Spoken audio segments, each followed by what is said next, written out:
নমস্কার শ্রোতা বন্ধুরা, কৃষ্ণার কথনিকাতে আপনাদের সকলকে স্বাগত জানাই।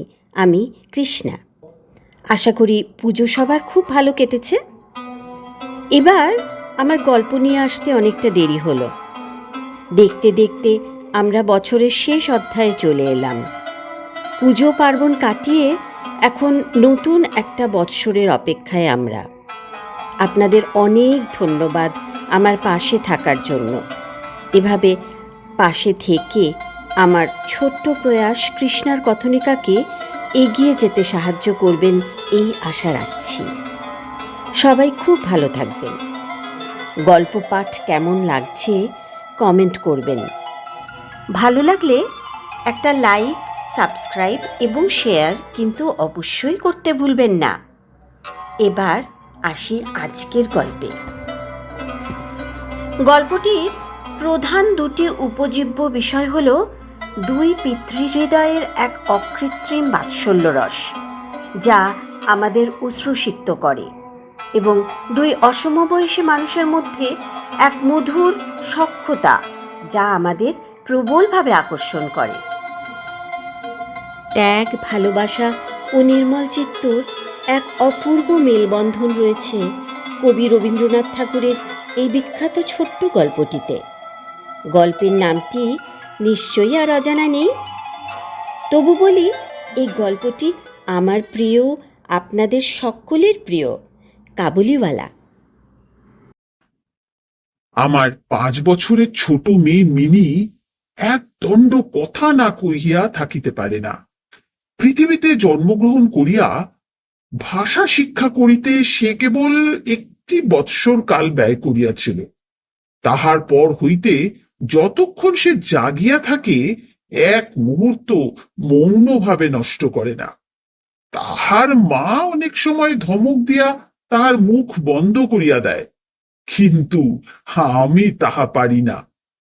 মিনি চুপ করিয়া থাকিলে এমনই অস্বাভাবিক দেখিতে হয় যে সে আমার বেশিক্ষণ সহ্য হয় না। এই জন্য আমার সঙ্গে তাহার কথোপকথনটা কিছু উৎসাহের সহিত চলে। টিয়া টিয়া টিয়া, ঠোঁটটি তোমার লাল, কেমন করে রাঙা ঠোঁটে খাও লঙ্কা ঝাল। সকালবেলা আমার নভেলের ৭ম পরিচ্ছদে হাত দিয়াছি। এমন সময় মিনি আসিয়াই আরম্ভ করিয়া দিল, বাবা, ও বাবা, রামদয়াল দারোয়ান কাকে কৌয়া বলছিল, সে কিচ্ছু জানে না না? আমি পৃথিবীতে ভাষার বিভিন্নতা সম্বন্ধে তাহাকে জ্ঞানদান করিতে প্রবৃত্ত হইবার পূর্বেই সে দ্বিতীয় প্রশ্নে উপনীত হইল। দেখো বাবা, ভোলা বলছিল। ভোলা কি বলছিল? ভোলা বলছিল আকাশে হাতি সুর দিয়ে জল ফেলে, তাই বৃষ্টি হয়। মাগো, ভোলা এত মিচিমিচি বকতে পারে, কেবলই বকে, দিন রাত বকে। এ সম্বন্ধে আমার মতামতের জন্য কিছুমাত্র অপেক্ষা না করিয়া হঠাৎ জিজ্ঞাসা করিয়া বসিল, বাবা, মা তোমার কে হয়? মনে মনে কহিলাম, শ্যালিকা। মুখে কহিলাম, মিনি, তুই ভোলার সঙ্গে খেলা করগে যা, আমার এখন কাজ আছে। সে তখন আমার লিখিবার টেবিলের পাশে আমার পায়ের কাছে বসিয়া নিজের 2 হাঁটু এবং হাত লইয়া অতি দ্রুত উচ্চারণে আগডুম বাগডুম খেলিতে আরম্ভ করিয়া দিল। আমার ৭ম পরিচ্ছেদে প্রতাপ সিংহ তখন কাঞ্চনমালাকে লইয়া অন্ধকার রাত্রে কারাগারের উচ্চ বাতায়ন হইতে নিম্নবর্তী নদীর জলে ঝাঁপ দিয়া পড়িতেছেন। আমার ঘর পথের ধারে। হঠাৎ মিনি আগডুম বাগডুম খেলা রাখিয়া জানলার ধারে ছুটিয়া গেল এবং চিৎকার করিয়া ডাকিতে লাগিল,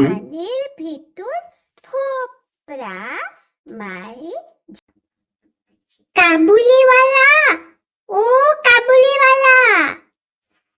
ময়লা ঢিলা কাপড় পরা, পাগড়ি মাথায়, ঝুলি ঘাড়ে, হাতে গোটা 2-4 আঙ্গুরের বাক্স এক লম্বা কাবুলিওয়ালা মৃদুমন্দ গমনে পথ দিয়া যাইতেছিল। তাহাকে দেখিয়া আমার কন্যারত্নের কিরূপ ভাবোদয় হইল বলা শক্ত। তাহাকে ঊর্ধ্বশ্বাসে ডাকাডাকি আরম্ভ করিয়া দিল। আমি ভাবিলাম এখনই ঝুলি ঘাড়ে একটা আপদ আসিয়া উপস্থিত হইবে, আমার 7 পরিচ্ছেদ আর শেষ হইবে না।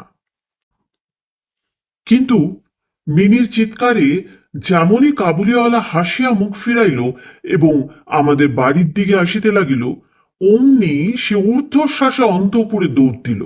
তাহার হার চিহ্ন দেখিতে পাওয়া গেল না। তাহার মনের মধ্যে একটা অন্ধবিশ্বাসের মতন ছিল যে ওই ঝুলিটার ভেতর সন্ধান করিলে তাহার মতো 2-4টে জীবিত মানব সন্তান পাওয়া যাইতে পারে। এদিকে কাবুলিওয়ালা আসিয়া সহাস্যে আমাকে সেলাম করিয়া দাঁড়াইল। আমি ভাবিলাম যদিচ প্রতাপ সিংহ এবং কাঞ্চনমালার অবস্থা অত্যন্ত সংকটাপন্ন, তথাপি লোকটাকে ঘরে ডাকিয়া আনিয়া তাহার কাছ হইতে কিছু না কেনাটা ভালো হয় না। কিছু কেনা গেল। তাহার পর 5টা কথা আসিয়া পড়িল। আব্দুর রহমান রুশ, ইংরাজ প্রভৃতিকে লইয়া সীমান্ত রক্ষা নীতি সম্বন্ধে গল্প করিতে লাগিল। অবশেষে উঠিয়া যাইবার সময় সে জিজ্ঞাসা করিল, বাবু, তোমার লড়কি কোথায় গেল? আমি মিনির অমূলক ভয় ভাঙাইয়া দিবার অভিপ্রায়ে তাহাকে অন্তঃপুর হইতে ডাকাইয়া আনিলাম। সে আমার গা ঘেঁষিয়া কাবুলির মুখ এবং ঝুলির দিকে সন্দিগ্ধ নেত্রক্ষেপ করিয়া দাঁড়াইয়া রহিল। কাবুলি ঝুলির মধ্য হইতে কিশমিশ কোবানি বাহির করিয়া তাহাকে দিতে গেল, সে কিছুতেই লইল না। ले बेटी, ले ले ले, आजा आजा बेटी, आजा, ले ले ले।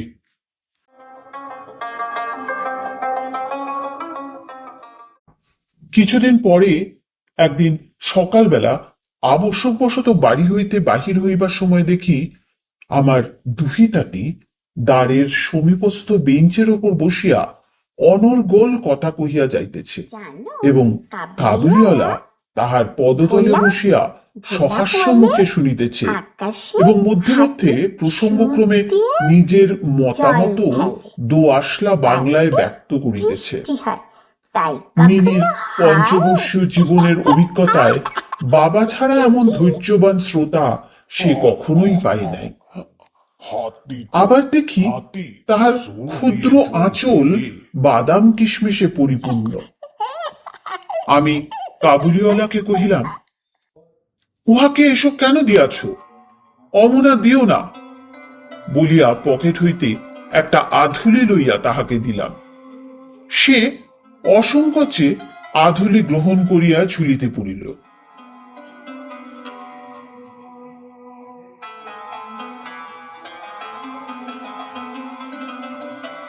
বাড়িতে ফিরিয়া আসিয়া দেখি সেই আধুলিটি লইয়া 16 আনা গোলযোগ বাঁধিয়া গেছে। মিনির মা একটা শ্বেত চকচকে গোলাকার পদার্থ লইয়া ভর্ৎসনার স্বরে মিনিকে জিজ্ঞাসা করিতেছেন, মিনি, বল, সত্যি কথা বল, তুই এ আধুলি কোথায় পেলি? বল আমাকে। কাবুলিওয়ালা দিয়েছে। কাবুলিওয়ালার কাছ হইতে আধুলি তুই কেন নিতে গেলি? আমি চাইনি, সে আপনি দিলে। মিনিকে ক্রন্দনের উপক্রম করিতে দেখিয়া আমি মিনিকে তাহার আসন্ন বিপদ হইতে উদ্ধার করিয়া বাহিরে লইয়া গেলাম। সংবাদ পাইলাম কাবুলিওয়ালার সহিত মিনির এই যে দ্বিতীয় সাক্ষাৎ, তাহা নহে। ইতিমধ্যে সে প্রায় প্রত্যহ আসিয়া পেস্তা বাদাম ঘুষ দিয়া মিনির ক্ষুদ্র লুব্ধ হৃদয়টুকু অনেকটা অধিকার করিয়া লইয়াছে। দেখিলাম এই দুটি বন্ধুর মধ্যে গুটিগত বাঁধা কথা এবং ঠাট্টা প্রচলিত আছে। যথা, রহমতকে দেখিবা মাত্র আমার কন্যা হাসিতে হাসিতে জিজ্ঞাসা করিত, কাবুলিওয়ালা, ও কাবুলিওয়ালা, তোমার ও ঝিলির ভিতর কি? ও হাতি আছে। অর্থাৎ তাহার ঝুলির ভেতরে যে একটা হস্তি আছে, এইটাই তাহার পরিহাসের সূক্ষ্ম মর্ম। খুব যে বেশি সূক্ষ্ম তাহা বলা যায় না, তথাপি এই পরিহাসে উভয়েই বেশ একটু কৌতুক অনুভব করিত এবং শরৎকালের প্রভাতে একটি বয়স্ক এবং একটি অপ্রাপ্তবয়স্ক শিশুর সরল হাস্য দেখিয়া আমারও বেশ লাগিত। উহাদের মধ্যে আরো একটা কথা প্রচলিত ছিল। রহমত মিনিকে বলিত, ও কি, তুমি শ্বশুর বাড়ি কখনো যাবে না? বাঙালি ঘরের মেয়ে আজ জন্মকাল শ্বশুরবাড়ি শব্দটার সহিত পরিচিত, কিন্তু আমরা কিছু একেলে ধরনের লোক হওয়াতে শিশু মেয়েকে শ্বশুরবাড়ি সম্বন্ধে সজ্ঞান করিয়া তোলা হয় নাই। এই জন্য রহমতের অনুরোধটা সে পরিষ্কার বুঝিতে পারিত না, অথচ কথাটার একটা কোনো জবাব না দিয়া চুপ করিয়া থাকা নিতান্ত তাহার স্বভাব বিরুদ্ধ। সে উল্টিয়া জিজ্ঞাসা করিত, তুমি শ্বশুর বাড়ি যাবে? রহমত কাল্পনিক শ্বশুরের প্রতি প্রকাণ্ড একটা মুষ্টি আস্ফালন করিয়া বলিত, আমি শ্বশুরকে মারবে। শুনিয়া মিনি শ্বশুর নামক কোন এক অপরিচিত জীবের দুরবস্থা কল্পনা করিয়া অত্যন্ত হাসিত।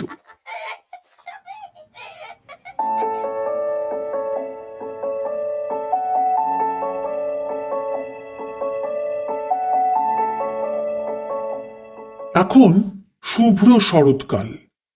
প্রাচীনকালে এই সময়ই রাজারা দিগ্বিজয়ে বাহির হইতেন। আমি কলিকাতা ছাড়িয়া কখনো কোথাও যাই নাই, কিন্তু সেই জন্যেই আমার মনটা পৃথিবীময় ঘুরিয়া বেড়ায়। আমি যেন আমার ঘরের কোণে চিরপ্রবাসী। বাহিরের পৃথিবীর জন্য আমার সর্বদা মন কেমন করে।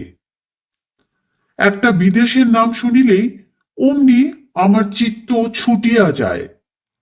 তেমনি বিদেশি লোক দেখিলেই অমনি নদী, পর্বত, অরণ্যের মধ্যে একটা কুটিরের দৃশ্য মনে উদয় হয় এবং একটা উল্লাসপূর্ণ স্বাধীন জীবনযাত্রার কথা কল্পনায় জাগিয়া ওঠে।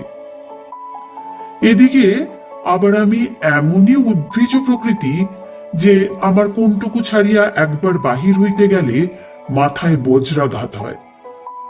এই জন্য সকালবেলায় আমার ছোট্ট ঘরে টেবিলের সামনে বসিয়া এই কাবুলির সাথে গল্প করিয়া আমার অনেকটা ভ্রমণের কাজ হইত। দুই ধারে বন্ধুর দুর্গম দগ্ধ রক্তবর্ণ উচ্চ গিরিশ্রেণী, মধ্যে সংকীর্ণ মরুপথ, বোঝাই করা উষ্ট্রের শ্রেণী চলিয়াছে।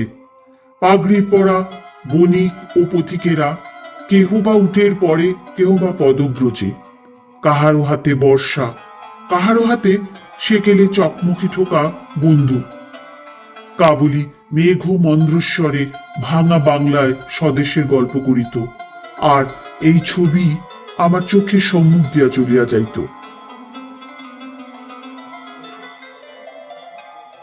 মিনির মা অত্যন্ত শঙ্কিত স্বভাবের লোক। রাস্তায় একটা শব্দ শুনিলে তাহার মনে হয় পৃথিবীর সমস্ত মাতাল আমাদের বাড়িটাই বিশেষ লক্ষ্য করিয়া ছুটিয়া আসিতেছে। এই পৃথিবীটা যে সর্বত্রই চোর, ডাকাত, মাতাল, সাপ, বাঘ, ম্যালেরিয়া, শুঁয়োপোকা, আরশোলা এবং গোড়ার দ্বারা পরিপূর্ণ। এতদিন, যদিও খুব বেশি দিন নহে, পৃথিবীতে বাস করিয়াও সে বিভীষিকা তাহার মন হইতে দূর হইয়া যায় নাই। রহমত কাবুলিওয়ালা সম্বন্ধে তিনি সম্পূর্ণ নিঃসংশয় ছিলেন না। তাহার প্রতি বিশেষ দৃষ্টি রাখিবার জন্য তিনি আমাকে বারবার অনুরোধ করিয়াছিলেন।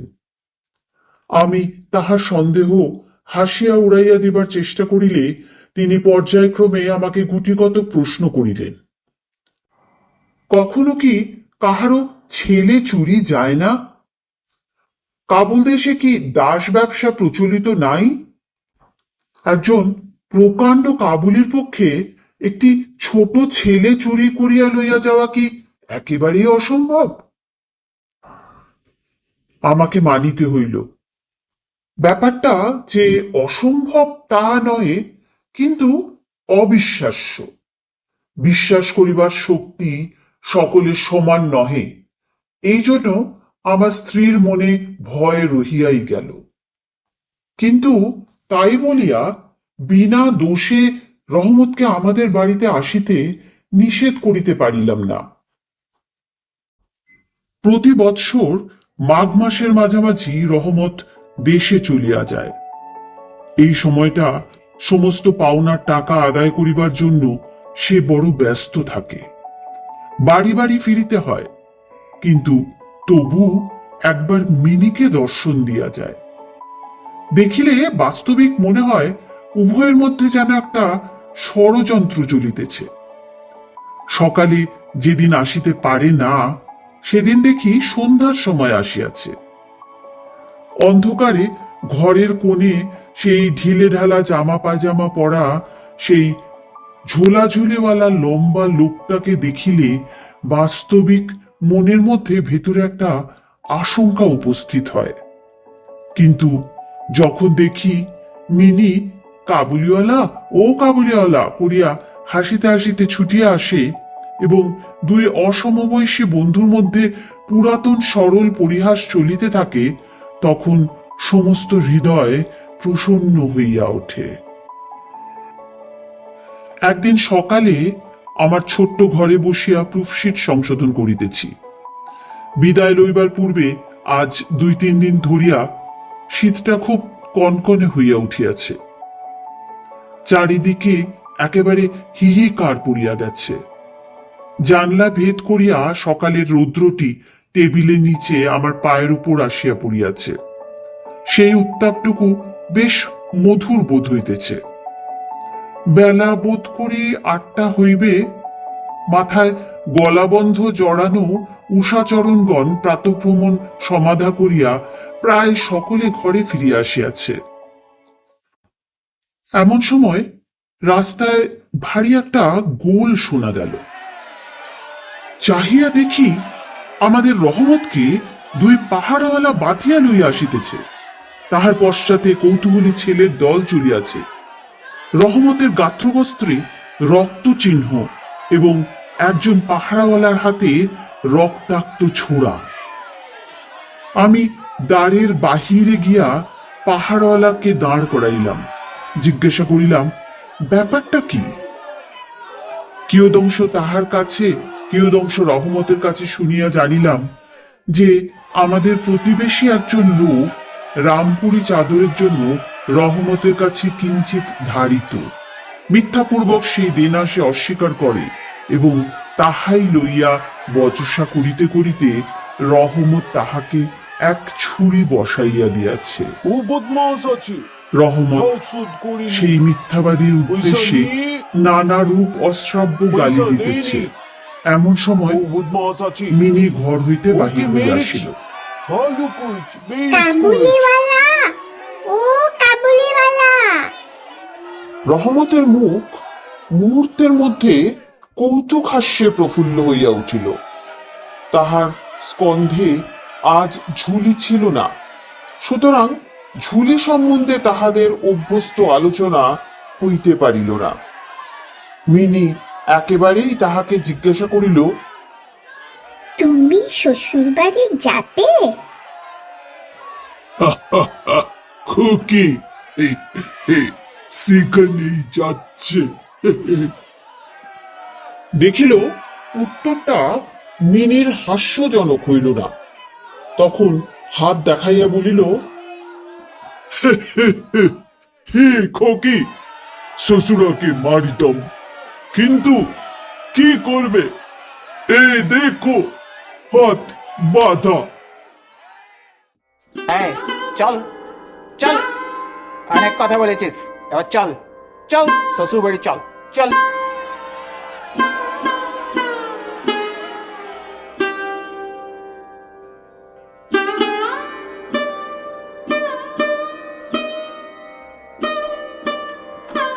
সাংঘাতিক আঘাত করার অপরাধে কয়েক বৎসর রহমতের কারাদণ্ড হইল। তাহার কথা এক প্রকার ভুলিয়া গেলাম। আমরা যখন ঘরে বসিয়া চিরভ্যস্ত মতো নিত্য কাজের মধ্যে দিনের পর দিন কাটাইতাম, তখন একজন স্বাধীন পর্বতচারী পুরুষ কারাপ্রাচীরের মধ্যে যে কেমন করিয়া বর্ষযাপন করিতেছে তাহা আমাদের মনেও উদয় হইত না। আর চঞ্চল হৃদয় মিনির আচরণ যে অত্যন্ত লজ্জাজনক তাহা তাহার বাপকেও স্বীকার করিতে হয়। সে স্বচ্ছন্দে তার পুরাতন বন্ধুকে বিস্মৃত হইয়া প্রথমে নবী সহিসের সহিত সখ্য স্থাপন করিল। পরে যত তাহার বয়স বাড়িয়া উঠিতে লাগিল, ততই সখার পরিবর্তে একটি একটি করিয়া সখী জুটিতে লাগিল। এমনকি এখন তাহার বাবার লিখিবার ঘরেও তাহাকে আর দেখিতে পাওয়া যায় না। আমি তো তাহার সহিত এক প্রকার আড়ি করিয়াছি। কত বৎসর কাটিয়া গেল, আরো একটি শরৎকাল আসিয়াছে। আমার মিনির বিবাহের সম্বন্ধ স্থির হইয়াছে। পূজার ছুটির মধ্যে তাহার বিবাহ হইবে। কৈলাসবাসিনীর সঙ্গে সঙ্গে আমার ঘরের আনন্দময়ী পিতৃভবন অন্ধকার করিয়া পতিগৃহে যাত্রা করিবে।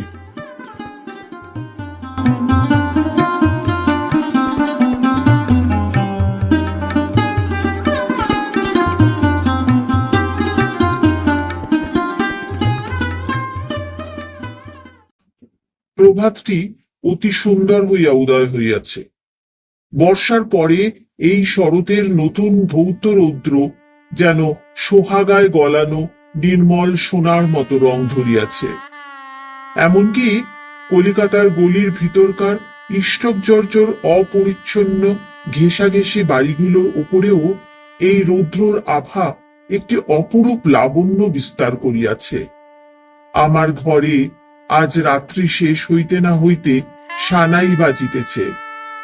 সে বাঁশি যেন আমার বুকের পরের হাড়ের মধ্য হইতে কাঁদিয়া কাঁদিয়া বাজিয়া উঠিতেছে। করুণ ভৈরবী রাগিনীতে আমার আসন্ন বিচ্ছেদ ব্যথাকে শরতের রৌদ্রের সহিত সমস্ত বিশ্ব জগৎময় ব্যক্ত করিয়া দিতেছে। আজ আমার মিনির বিবাহ। সকাল হইতেই ভারী গোলমাল, লোকজনের আনাগোনা। উঠানে বাঁশ বাঁধিয়া পাল খাটানো হইতেছে। বাড়ির ঘরে ঘরে এবং বারান্দায় ঝাড় টাঙাইবার ঠুংঠাং শব্দ হইতেছে। হাক ডাকে সীমা নাই। আমি আমার লিখিবার ঘরে বসিয়া হিসাব দেখিতেছি। এমন সময় সালাম বাবু সাহাব। রহমত আসিয়া সেলাম করিয়া দাঁড়াইল। আমি প্রথমে তাহাকে চিনিতে পারিলাম না। তাহার সে ঝুলি নাই, তাহার সে লম্বা চুল নাই, তাহার শরীরে পূর্বের মতন সে তেজ নাই।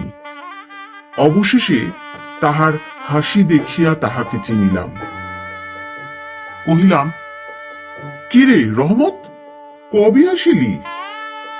বাবু, কাল সন্ধে বেলা জেল হতে খালাস পেয়েছি। কথাটা শুনিয়া কেমন কানে খট করিয়া উঠিল। কোন খুনিকে কখনো প্রত্যক্ষ দেখি নাই। ইহাকে দেখিয়া সমস্ত অন্তঃকরণ যেন সংকুচিত হইয়া গেল। আমার ইচ্ছে করিতে লাগিল, আজিকার এই শুভ দিনে এ লোকটা এখান হইতে গেলেই ভালো হয়। আমি তাহাকে কহিলাম, আজ আমাদের বাড়িতে একটা কাজ আছে, আমি কিছু ব্যস্ত আছি, তুমি আজ যাও। কথাটা শুনিয়াই সে তৎক্ষণাৎ চলিয়া যাইতে উদ্যত হইল। অবশেষে দরজার কাছে গিয়া একটু ইতস্তত করিয়া কহিল, বাবু, ওকে কে একবার দেখিতে পাইব না? তাহার মনে বুঝে বিশ্বাস ছিল মিনি সেইভাবেই আছে। সে যেন মনে করিয়াছিল মিনি আবার সেই পূর্বের মতো কাবুলিওয়ালা ও কাবুলিওয়ালা করিয়া ছুটিয়া আসিবে। তাহাদের সে অত্যন্ত কৌতুকাবহ পুরাতন হাস্যালাপের কোনরূপ ব্যত্যয় হইবে না। এমনকি পূর্ব বন্ধুত্ব স্মরণ করিয়া সে এক বাক্স আঙুর এবং কাগজের মোড়কে কিঞ্চিত কিশমিশ বাদাম বোধ করি কোনো স্বদেশীয় বন্ধুর নিকট হইতে চাহিয়া চিন্তিয়া সংগ্রহ করিয়া আনিয়াছিল। তাহার সে নিজের ঝুলিটি আর ছিল না। আমি কহিলাম, আজ বাড়িতে কাজ আছে, আজ আর কাহারও সহিত দেখা হইতে পারিবে না। সে যেন কিছু ক্ষুণ্ণ হইল, স্তব্ধভাবে দাঁড়াইয়া একবার স্থির দৃষ্টিতে আমার মুখের দিকে চাহিল, তারপর সেলাম বলিয়া দ্বারের বাহির হইয়া গেল। আমার মনে কেমন একটু ব্যথা বোধ হইল। মনে করিতেছি তাহাকে ফিরিয়া ডাকিব, এমন সময় দেখি সে আপনি ফিরিয়া আসিতেছে। আঙ্গুর এবং কিঞ্চিত কিসমিস বাদাম ফকির জন্য আনিয়াছিলাম, তাহাকে দিবেন। আমি সেগুলো লইয়া দাম দিতে উদ্যত হইলে সে হঠাৎ আমার হাত চাপিয়া ধরিল। বাবু, আপনার বহুত দয়া, আমার চিরকাল স্মরণ থাকিবে। আমাকে পয়সা দিবেন না। বাবু, তোমার যেমন একটি লড়কি আছে, তেমনি দেশে আমারও একটি লড়কি আছে। আমি তাহারি মুখখানি স্মরণ করে তোমার ভোগের জন্য কিছু কিছু মেওয়া হাতে লইয়া আসি। আমি তো সদা করিতে হাসে না। এই বলিয়া সে আপনার মস্ত ঢিলা জামাটার ভিতর হাত চালাইয়া দিয়া বুকের কাছে কোথা হইতে এক টুকরো ময়লা কাগজ বাহির করিল। বহু সযত্নে ভাঁজ খুলিয়া দুই হস্তে আমার টেবিলের উপর মিলিয়া ধরিল।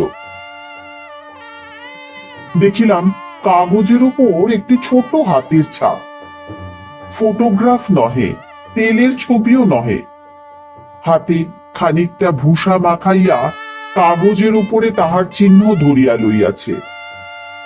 কন্যার এই স্মরণ চিহ্নটুকু বুকের কাছে লইয়া রহমত প্রতি বৎসর কলিকাতার রাস্তায় মেওয়া বেচিতে আসে, যেন সেই সুকোমল ক্ষুদ্র শিশু হস্তটুকুর স্পর্শখানি তাহার বিরাট বিরোহী বক্ষের মধ্যে সুধা সঞ্চার করিয়া রাখে। দেখিয়া আমার চোখ ছলছল করিয়া আসিল। তখন সে যে একজন কাবুলি মেওয়াওয়ালা, আর আমি যে একজন বাঙালি সম্ভ্রান্ত বংশীয়, তাহা ভুলিয়া গেলাম। তখন বুঝিতে পারিলাম সেও যে, আমিও সে, সেও পিতা, আমিও পিতা। তাহার পর্বত গৃহবাসিনী ক্ষুদ্র পার্বতীর সেই হস্তচিহ্ন আমারই মিনিকে স্মরণ করাইয়া দিল। আমি তৎক্ষণাৎ তাহাকে অন্তঃপুর হইতে ডাকাইয়া পাঠাইলাম। অন্তঃপুরে ইহাতে অনেক আপত্তি উঠিয়াছিল, কিন্তু আমি কিছুতেই কর্ণপাত করিলাম না।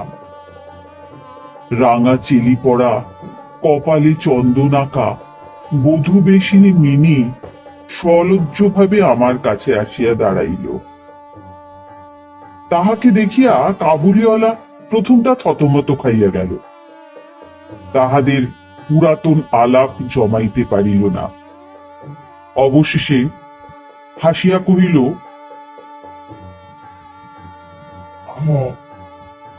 খুকি,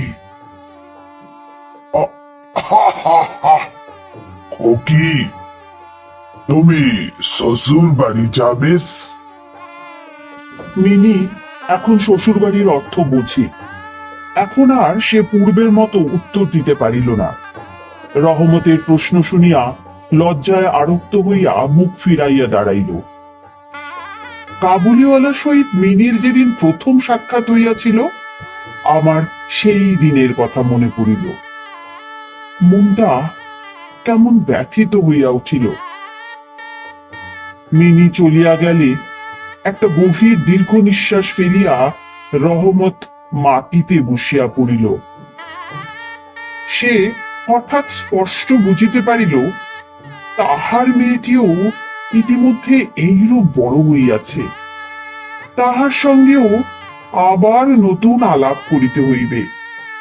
তাহাকে ঠিক পূর্বের মতো তেমনটি আর পাইবে না। এই 8 বৎসরে তাহার কি হইয়াছে তাই বা কে জানে। সকালবেলায় শরতের স্নিগ্ধ রৌদ্র কিরণের মধ্যে সানাই বাজিতে লাগিল। রহমত কলিকাতার এক গলির ভিতরে বসিয়া আফগানিস্তানের এক মরু পর্বতের দৃশ্য দেখিতে লাগিল। আমি একখানি নোট লইয়া তাহাকে দিলাম।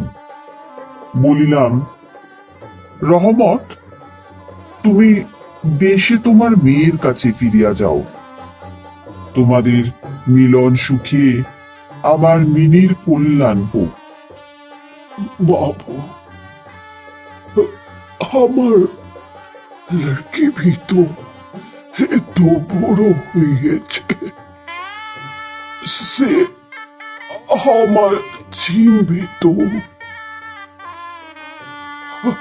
আল্লাহ, বাবু, আপনার অনেক দয়া। আল্লাহ মঙ্গল করবে, আপনার মঙ্গল হোক। খুকি খুব ভালো থাকবে, খুব ভালো থাকবে। আল্লাহ মেহেরবান, আল্লাহ মেহেরবান। খুব ভালো থাকবে, খুব ভালো থাকবে। খুদা হাফিজ, খুদা হাফিজ, খুদা হাফিজ।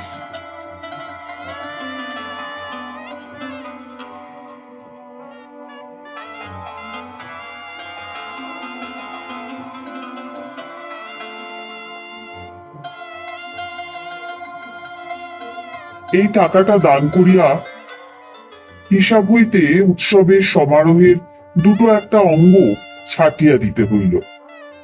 যেমন মনে করিয়াছিলাম তেমন করিয়া ইলেকট্রিক আলো জ্বালাইতে পারিলাম না। গড়ের বাদ্যও আসিল না। অন্তঃপুরে মেয়েরা অত্যন্ত অসন্তোষ প্রকাশ করিতে লাগিলেন। কিন্তু মঙ্গল আলোকে আমার শুভ উৎসব উজ্জ্বল হইয়া উঠিল।